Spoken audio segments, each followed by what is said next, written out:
हे नारायण, हमारी रक्षा करो नारायण। हे प्रभु, हमें इस संकट से उबार ले।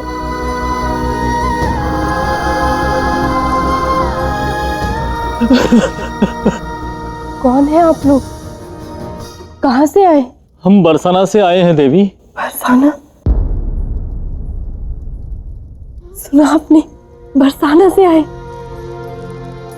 सुनिए, क्या आप कृष्ण को जानते हैं? हाँ, अरे हमारे बदले में महाराज कंस को वही तो चाहिए। आज उसी के कारण हम सबके प्राण संकट में पड़ गए हैं। आप चिंता मत कीजिए, कृष्ण अत्यंत दिव्य है। शीघ्र ही कंस का अंत करके वो आप सबको यहाँ से मुक्त करा देगा।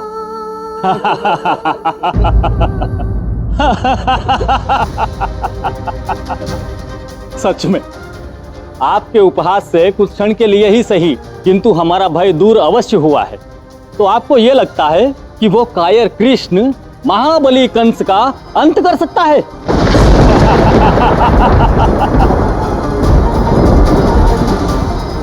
अरे आप तो समझ रहे हैं ना, बरसाना के लोगों का यहाँ आने का संकेत ये है कि कंस का अंत निकट आ चुका है।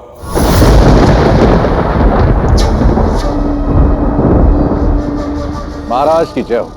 मथुरा के हाट की सारी वस्तुएं बरसाना जाने के लिए सज हैं। अक्रूर, तुम भी बरसाना जाओ और ये सुनिश्चित करना कि उन वस्तुओं का विक्रय ना हो।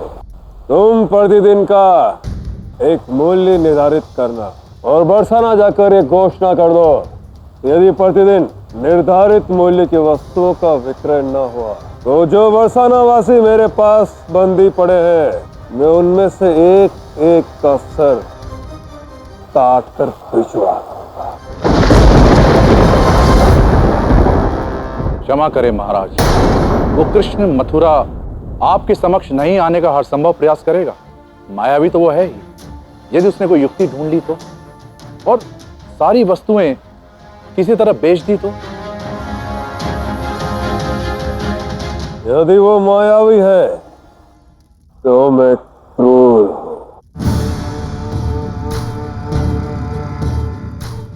सबसे अधिक वस्तुओं का विक्रय दशहरे के दिन होता है, और यदि बरसाना वासी उस दिन अपना लक्ष्य पूरा करने वाले भी होंगे तो मैं महाबली कंस अपनी 8 सबसे शक्तिशाली शक्तियां भेजूंगा उन्हें रोकने के लिए। 8 शक्तियां महाराज?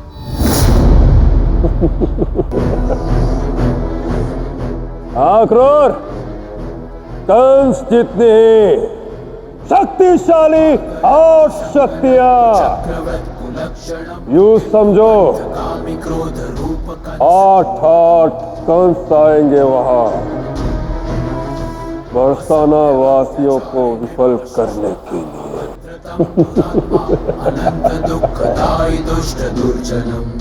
साथ ही राधा को, कृष्ण को मेरे समक्ष लाना ही पड़े। महाबली कंस की ये योजना विफल हो ही नहीं सकती, कभी नहीं।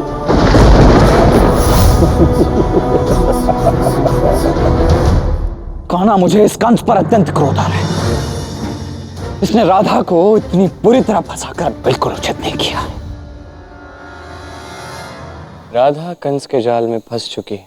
ये कंस का सबसे बड़ा भ्रम है।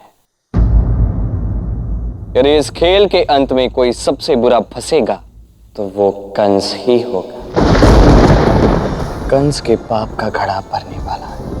हम कंस के अंत के और भी समीप जा रहे हैं दाऊ। बस कुछ समय और।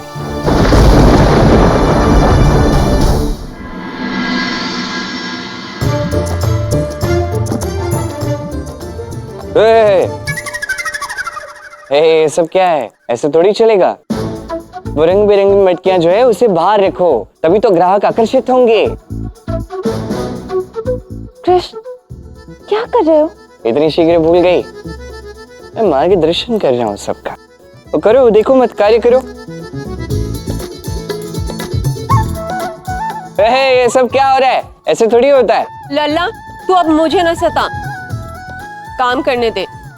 जा आगे जा। हाँ, जो कर रहे हो अच्छा कर रहे हो।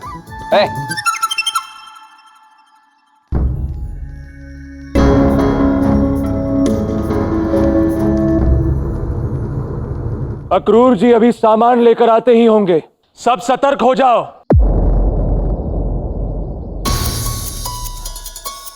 क्षमा करना यशोदा, मैं चाहकर भी तुम्हारी सहायता नहीं कर सकता।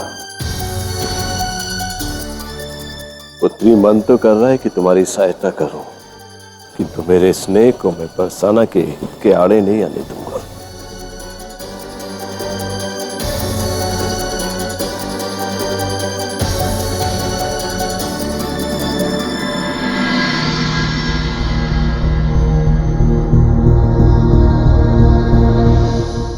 खाना, कहीं ऐसा तो नहीं है कि इस घटना के कारण बरसाना के स्त्रियों और पुरुषों के मध्य ये बैर सदा सदा के लिए रह जाएगा?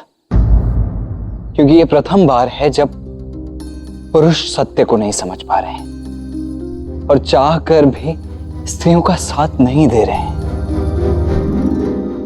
सत्यमेव जयते, अर्थात अंत में सदैव सत्य की ही जीत होती है। आप बस देखते जाइए।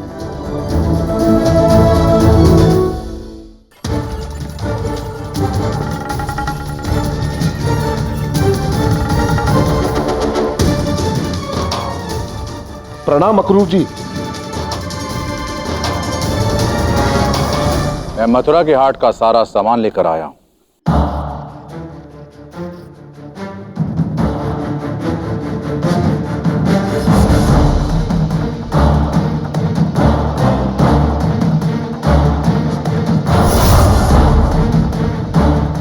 सर्वप्रथम तो आपको महाराज के विरुद्ध जाना ही नहीं चाहिए, और यदि आपसे कोई भूल हो भी गई है तो उनसे क्षमा याचना मांगनी चाहिए।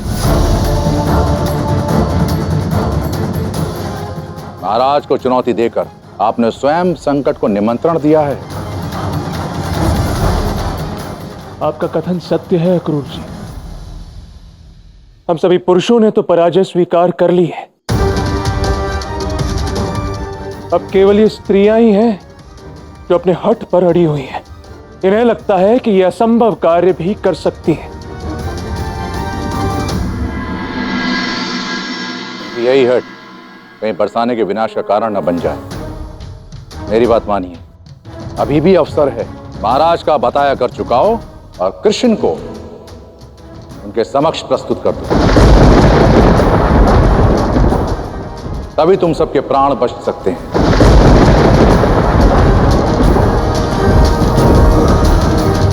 अक्रूर जी, हमारे गांव की हर नारी में देवी शक्ति का वास है, वो हार नहीं मानेगी।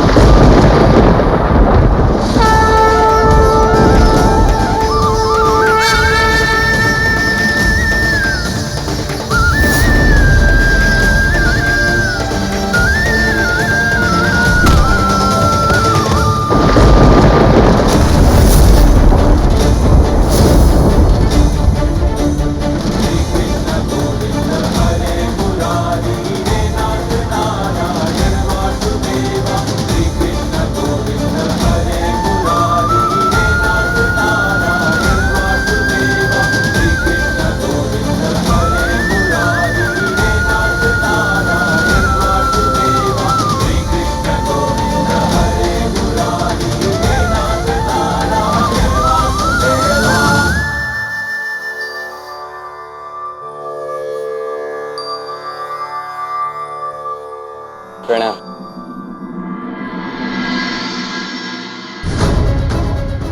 महाराज का आदेश सुनाना मेरा कर्तव्य है। ये सारा सामान आपको प्रतिदिन समान मात्रा में बेचना होगा, और यदि ऐसा नहीं हुआ तो प्रतिदिन बरसाने के एक व्यक्ति का सर तो यहां काट के भिजवा देंगे।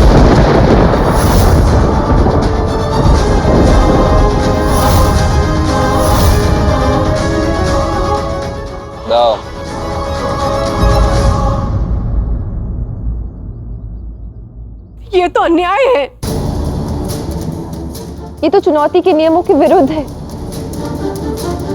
किंतु हमें तो 9 दिवस का समय दिया गया था। हमारे महाराज समय व्यर्थ नहीं गवाते। हमें सुनिश्चित करवाना है कि आप ये चुनौती पूर्ण करने का सामर्थ्य रखते भी हैं या नहीं।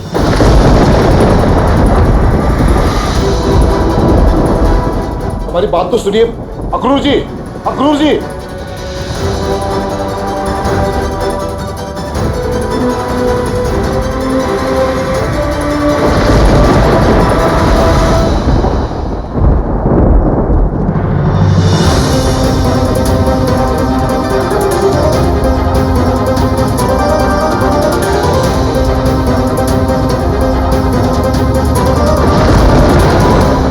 अब ये स्त्रियां अपने पतियों के लिए काल थोड़ी ना बनेगी, ये अवश्य ही पीछे हटेंगी।